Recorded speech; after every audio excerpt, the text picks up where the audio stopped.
Paper 124. The Later Childhood of Jesus.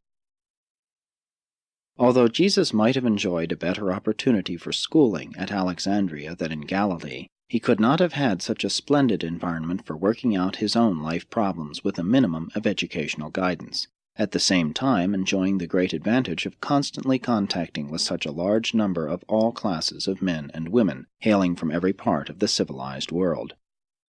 Had he remained at Alexandria, his education would have been directed by Jews and along exclusively Jewish lines.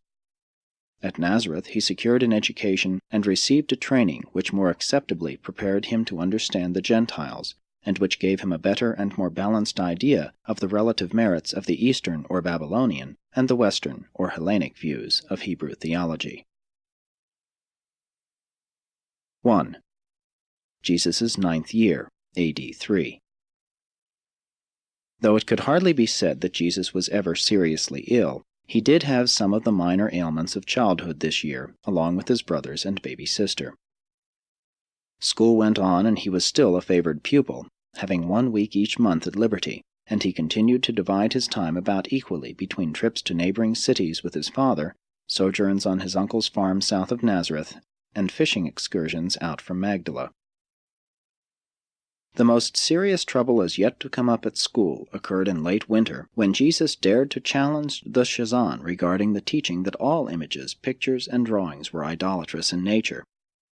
Jesus delighted in drawing landscapes as well as in modeling a great variety of objects in potter's clay. Everything of that sort was strictly forbidden by Jewish law, but up to this time he had managed to disarm his parents' objection to such an extent that they had permitted him to continue in these activities. But trouble was again stirred up at school when one of the more backward pupils discovered Jesus drawing a charcoal picture of the teacher on the floor of the schoolroom. There it was, plain as day, and many of the elders had viewed it before the committee went to call on Joseph to demand that something be done to suppress the lawlessness of his eldest son. And though this was not the first time complaints had come to Joseph and Mary about the doings of their versatile and aggressive child, this was the most serious of all the accusations which had thus far been lodged against him. Jesus listened to the indictment of his artistic efforts for some time, being seated on a large stone just outside the back door. He resented their blaming his father for his alleged misdeeds, so in he marched, fearlessly confronting his accusers. The elders were thrown into confusion.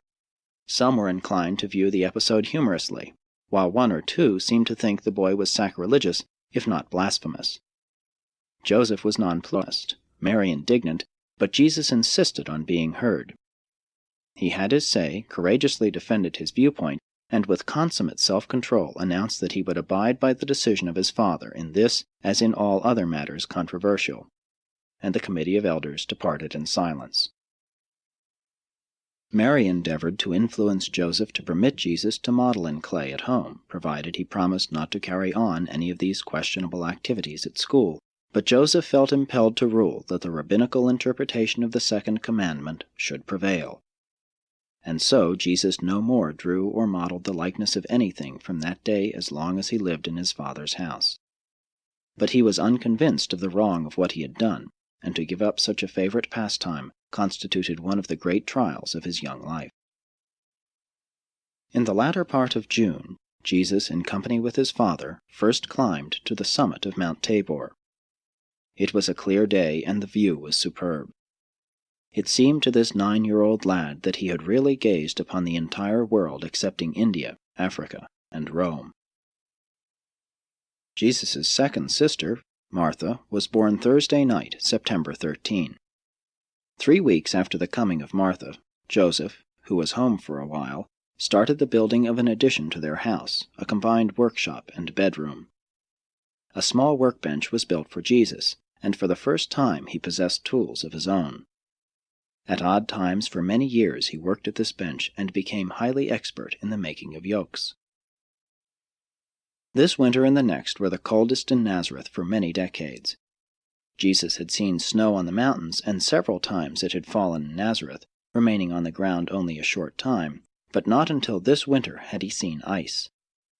The fact that water could be had as a solid, a liquid, and a vapor, he had long pondered over the escaping steam from the boiling pots, caused the lad to think a great deal about the physical world and its constitution.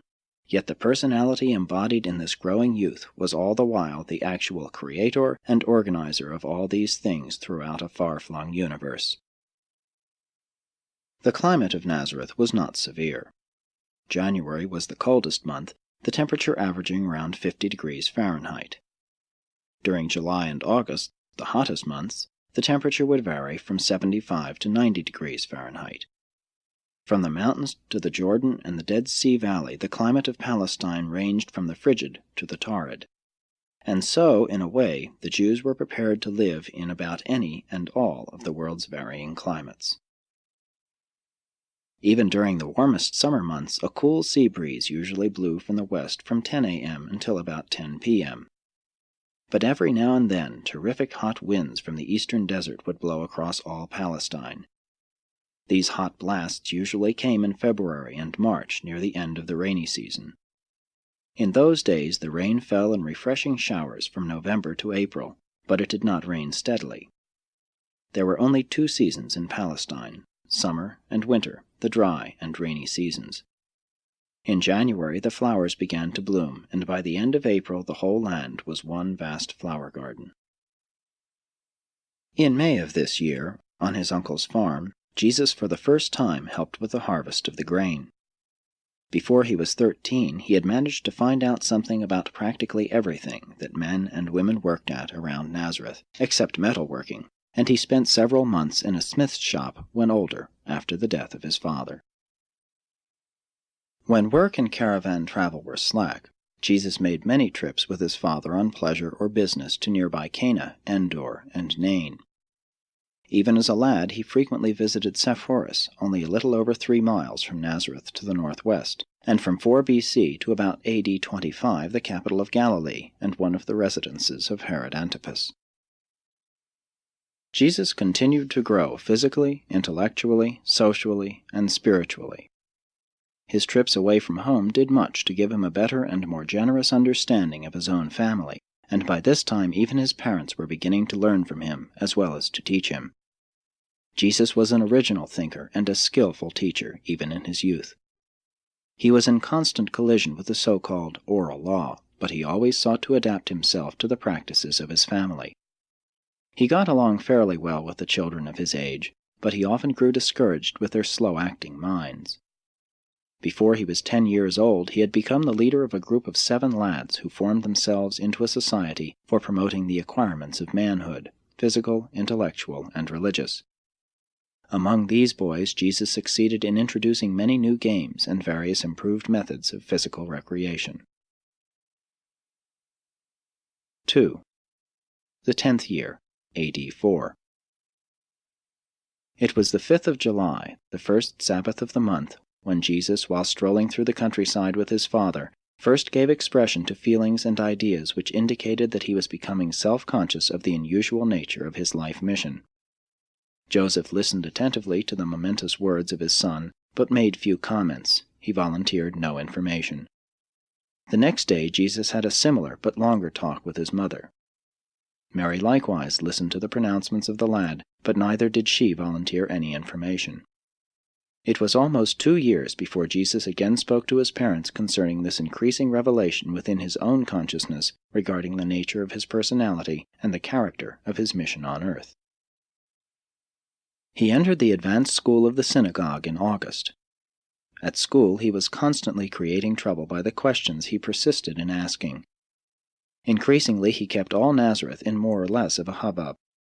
His parents were loath to forbid his asking these disquieting questions, and his chief teacher was greatly intrigued by the lad's curiosity, insight, and hunger for knowledge. Jesus' playmates saw nothing supernatural in his conduct. In most ways he was altogether like themselves.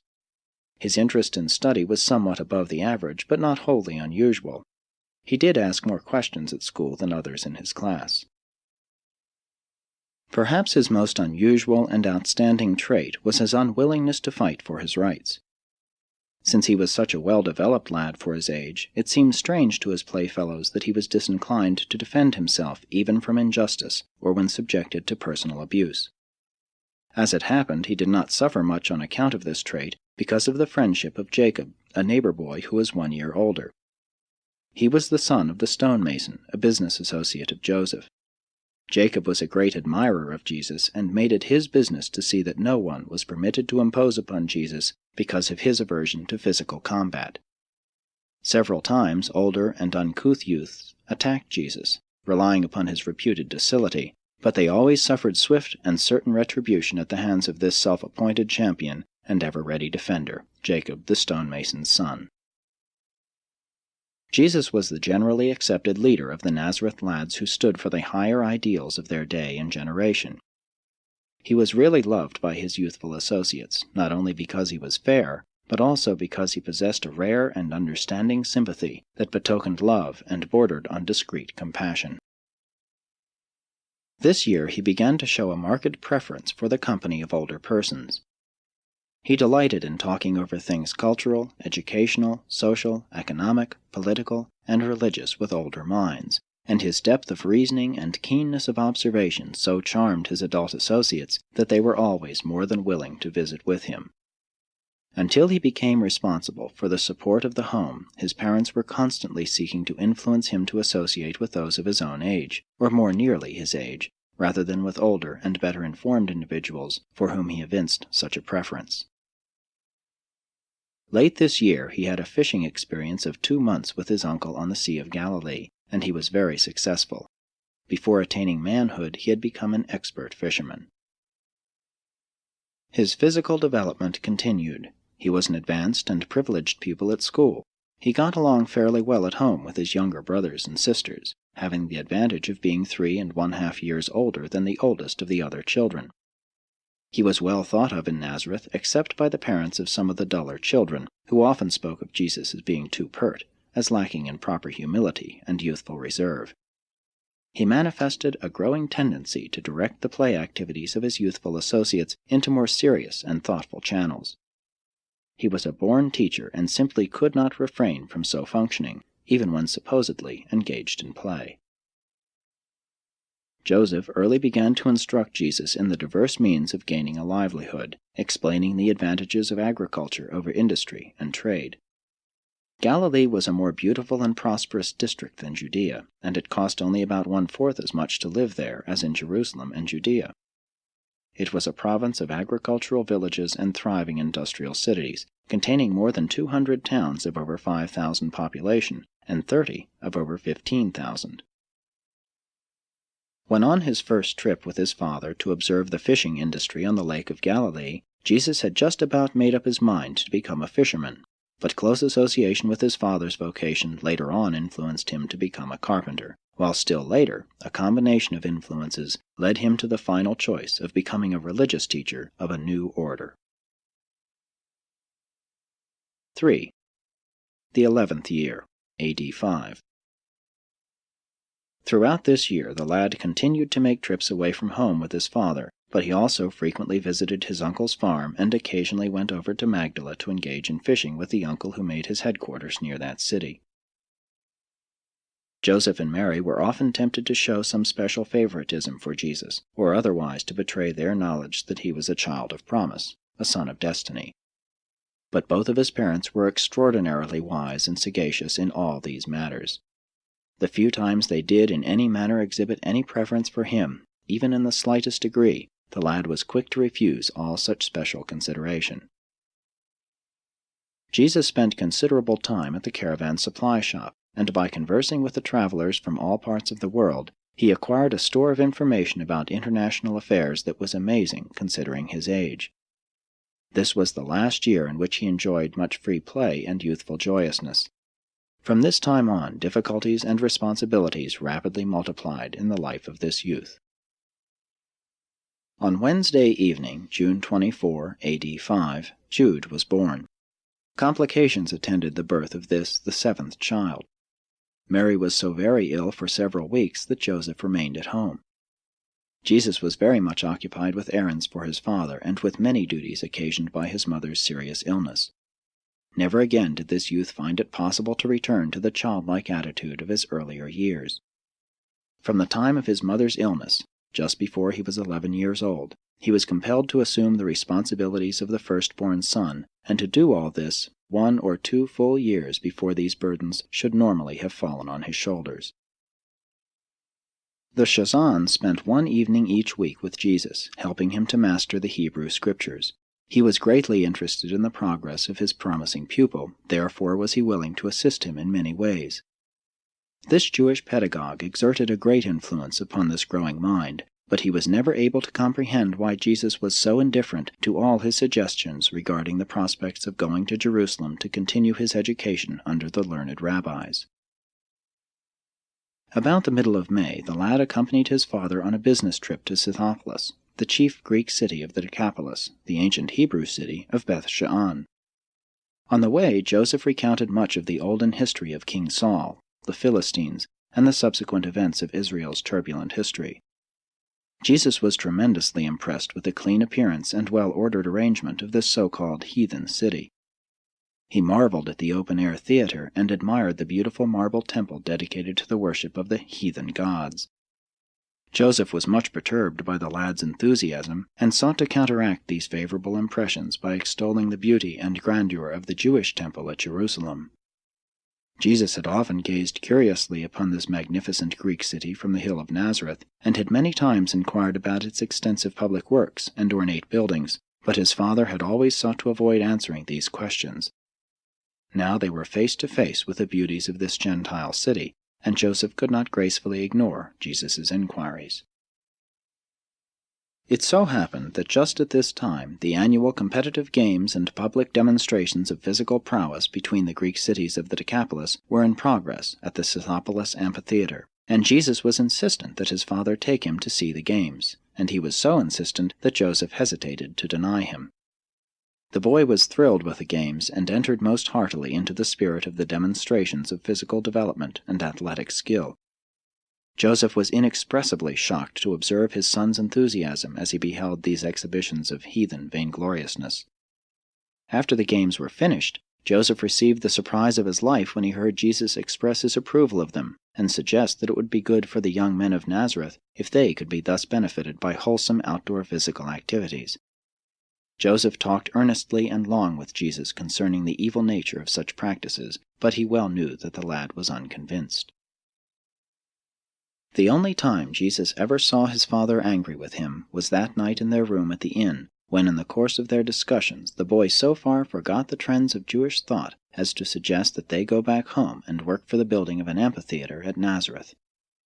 When Joseph heard his firstborn son express such un-Jewish sentiments, he forgot his usual calm demeanor, and seizing Jesus by the shoulder, angrily exclaimed, "My son, never again let me hear you give utterance to such an evil thought as long as you live." Jesus was startled by his father's display of emotion.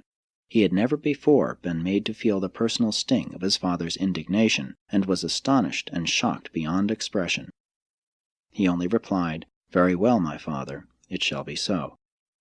And never again did the boy even in the slightest manner allude to the games and other athletic activities of the Greeks as long as his father lived. Later on, Jesus saw the Greek amphitheater at Jerusalem, and learned how hateful such things were from the Jewish point of view. Nevertheless, throughout his life he endeavored to introduce the idea of wholesome recreation into his personal plans and, as far as Jewish practice would permit, into the later program of regular activities for his 12 apostles.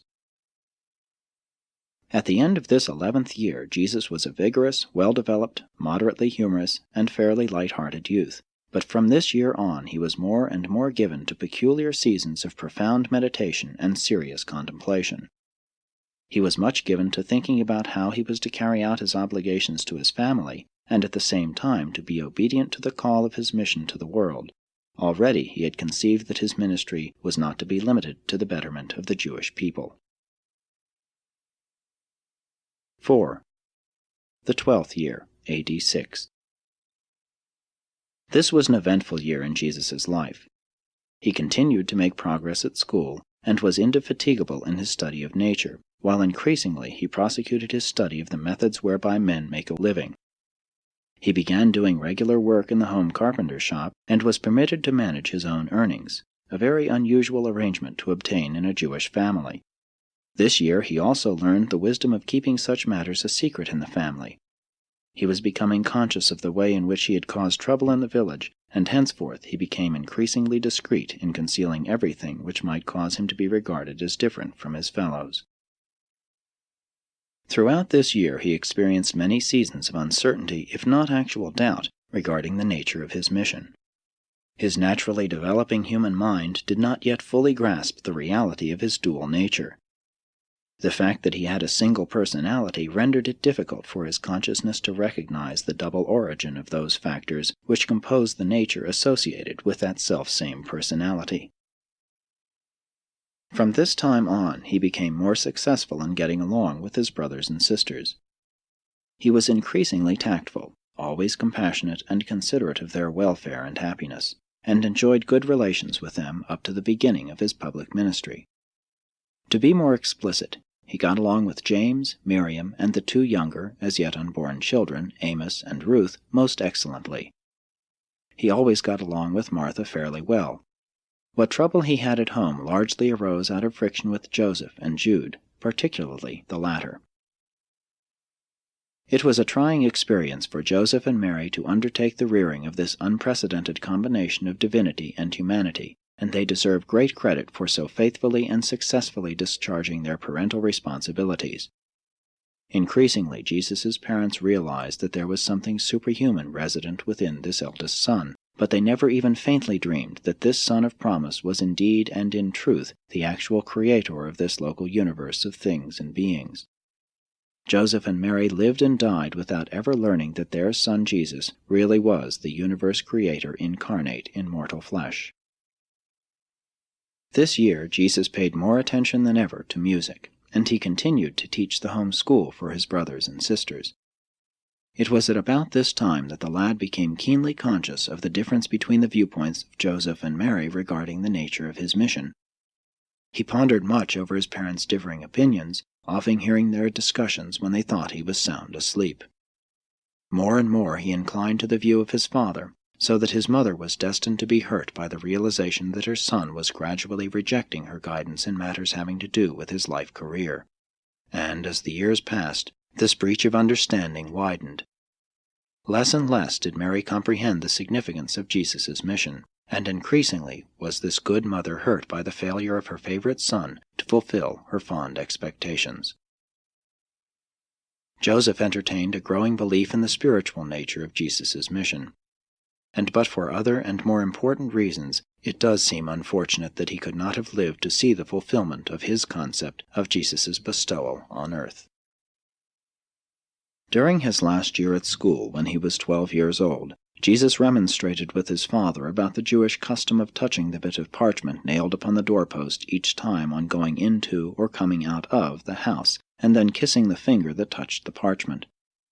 As a part of this ritual, it was customary to say, "The Lord shall preserve our going out and our coming in, from this time forth and even forevermore." Joseph and Mary had repeatedly instructed Jesus as to the reasons for not making images or drawing pictures, explaining that such creations might be used for idolatrous purposes.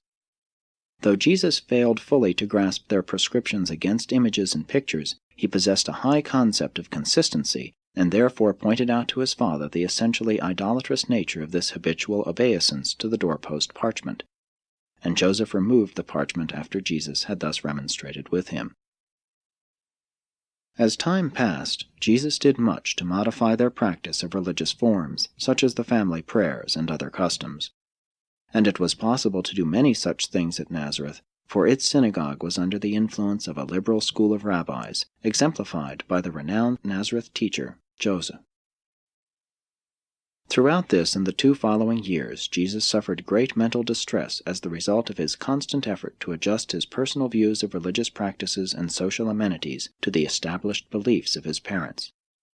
He was distraught by the conflict between the urge to be loyal to his own convictions and the conscientious admonition of dutiful submission to his parents. His supreme conflict was between 2 great commands which were uppermost in his youthful mind. The one was, "Be loyal to the dictates of your highest convictions of truth and righteousness." The other was, "Honor your father and mother, for they have given you life and the nurture thereof." However, he never shirked the responsibility of making the necessary daily adjustments between these realms of loyalty to one's personal convictions and duty toward one's family, and he achieved the satisfaction of effecting an increasingly harmonious blending of personal convictions and family obligations into a masterful concept of group solidarity based upon loyalty, fairness, tolerance, and love. 5. His 13th year, AD 7. In this year the lad of Nazareth passed from boyhood to the beginning of young manhood. His voice began to change, and other features of mind and body gave evidence of the oncoming status of manhood. On Sunday night, January 9, AD 7, his baby brother Amos was born. Jude was not yet 2 years of age, and the baby sister Ruth was yet to come, so it may be seen that Jesus had a sizable family of small children left to his watch care when his father met his accidental death the following year. It was about the middle of February that Jesus became humanly assured that he was destined to perform a mission on earth for the enlightenment of man and the revelation of God. Momentous decisions, coupled with far-reaching plans, were formulating in the mind of this youth, who was, to outward appearances, an average Jewish lad of Nazareth. The intelligent life of all Nebadon looked on with fascination and amazement as all this began to unfold in the thinking and acting of the now adolescent carpenter's son. On the first day of the week, March 20, AD 7, Jesus graduated from the course of training in the local school connected with the Nazareth synagogue. This was a great day in the life of any ambitious Jewish family, the day when the firstborn son was pronounced a son of the commandment, and the ransomed firstborn of the Lord God of Israel, a child of the Most High, and a servant of the Lord of all the earth. Friday of the week before, Joseph had come over from Sepphoris, where he was in charge of the work on a new public building, to be present on this glad occasion. Jesus' teacher confidently believed that this alert and diligent pupil was destined to some outstanding career, some distinguished mission. The elders, notwithstanding all their trouble with Jesus' nonconformist tendencies, were very proud of the lad, and had already begun laying plans which would enable him to go to Jerusalem to continue his education in the renowned Hebrew academies. As Jesus heard these plans discussed from time to time, he became increasingly sure that he would never go to Jerusalem to study with the rabbis. But he little dreamed of the tragedy, so soon to occur, which would ensure the abandonment of all such plans by causing him to assume the responsibility for the support and direction of a large family, presently to consist of 5 brothers and 3 sisters, as well as his mother and himself. Jesus had a larger and longer experience rearing this family than was accorded to Joseph, his father, and he did measure up to the standard which he subsequently set for himself, to become a wise, patient, understanding, and effective teacher and eldest brother to this family, his family, so suddenly sorrow-stricken and so unexpectedly bereaved. 6. The journey to Jerusalem. Jesus, having now reached the threshold of young manhood, and having been formally graduated from the synagogue schools, was qualified to proceed to Jerusalem with his parents to participate with them in the celebration of his first Passover. The Passover feast of this year fell on Saturday, April 9, AD 7. A considerable company, 103, made ready to depart from Nazareth early Monday morning, April 4, for Jerusalem. They journeyed south towards Samaria, but on reaching Jezreel they turned east, going around Mount Gilboa into the Jordan Valley in order to avoid passing through Samaria. Joseph and his family would have enjoyed going down through Samaria by way of Jacob's Well and Bethel, but since the Jews disliked to deal with the Samaritans, they decided to go with their neighbors by way of the Jordan Valley. The much-dreaded Archelaus had been deposed, and they had little to fear in taking Jesus to Jerusalem. 12 years had passed since the first Herod had sought to destroy the babe of Bethlehem, and no one would now think of associating that affair with this obscure lad of Nazareth. Before reaching the Jezreel junction, and as they journeyed on, very soon on the left they passed the ancient village of Shunem, and Jesus heard again about the most beautiful maiden of all Israel who once lived there, and also about the wonderful works Elisha performed there.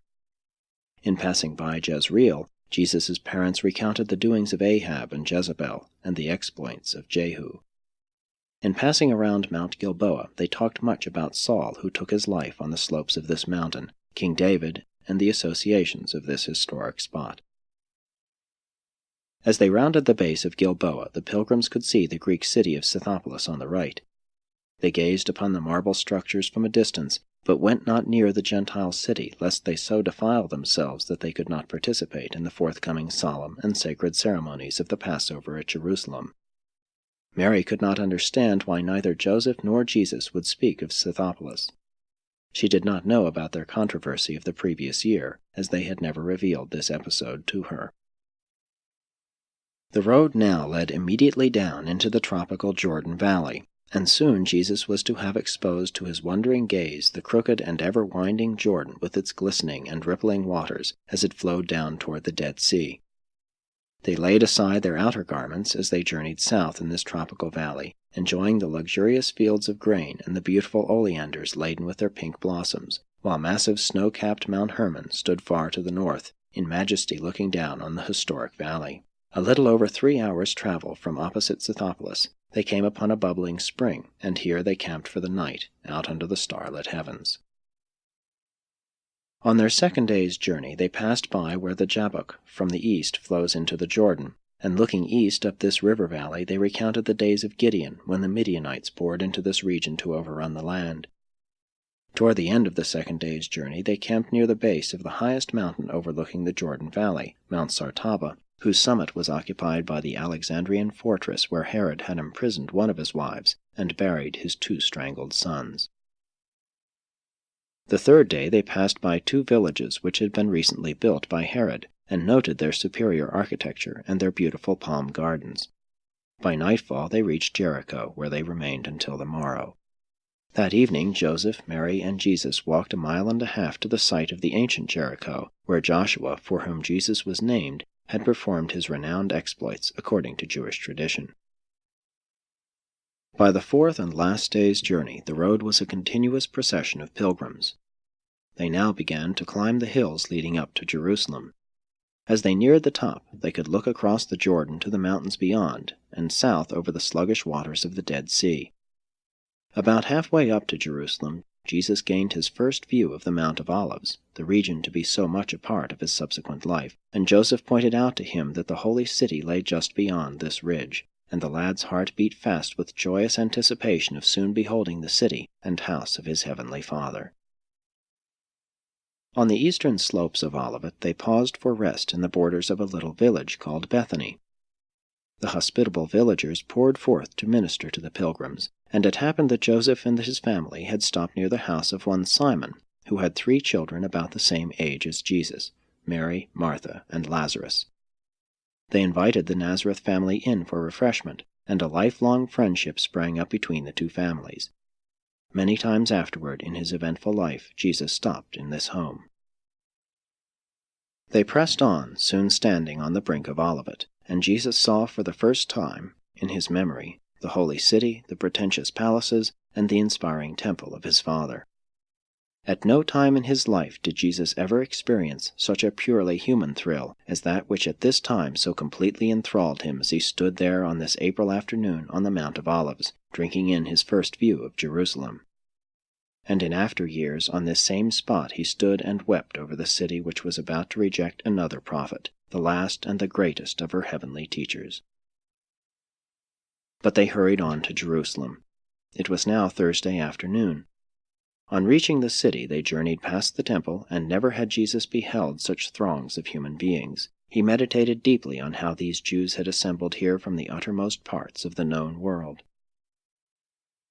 Soon they reached the place prearranged for their accommodation during the Passover week, the large home of a well-to-do relative of Mary's, one who knew something of the early history of both John and Jesus through Zacharias.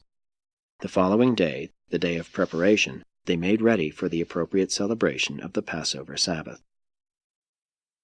While all Jerusalem was astir in preparation for the Passover, Joseph found time to take his son around to visit the academy where it had been arranged for him to resume his education 2 years later, as soon as he reached the required age of 15.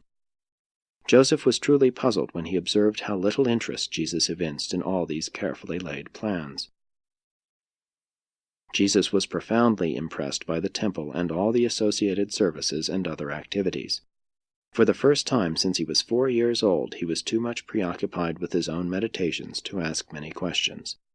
He did, however, ask his father several embarrassing questions, as he had on previous occasions, as to why the Heavenly Father required the slaughter of so many innocent and helpless animals.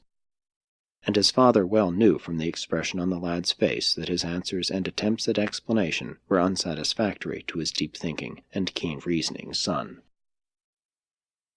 On the day before the Passover Sabbath, flood tides of spiritual illumination swept through the mortal mind of Jesus and filled his human heart to overflowing with affectionate pity for the spiritually blind and morally ignorant multitudes assembled for the celebration of the ancient Passover commemoration. This was one of the most extraordinary days that the Son of God spent in the flesh, and during the night, for the first time in his earth career, there appeared to him an assigned messenger from Salvington, commissioned by Emmanuel, who said, "The hour has come. It is time that you begin to be about your Father's business."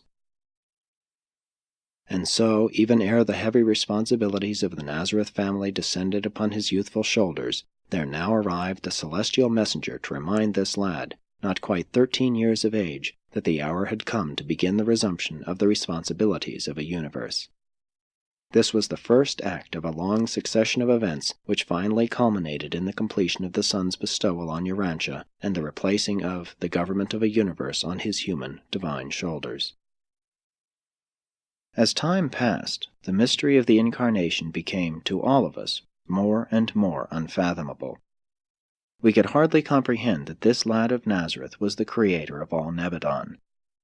Neither do we nowadays understand how the spirit of this same Creator Son and the spirit of his Paradise Father are associated with the souls of mankind. With the passing of time we could see that his human mind was increasingly discerning that, while he lived his life in the flesh, in spirit on his shoulders rested the responsibility of a universe. Thus ends the career of the Nazareth lad, and begins the narrative of that adolescent youth, the increasingly self-conscious divine human, who now begins the contemplation of his world career as he strives to integrate his expanding life purpose with the desires of his parents and his obligations to his family and the society of his day and age.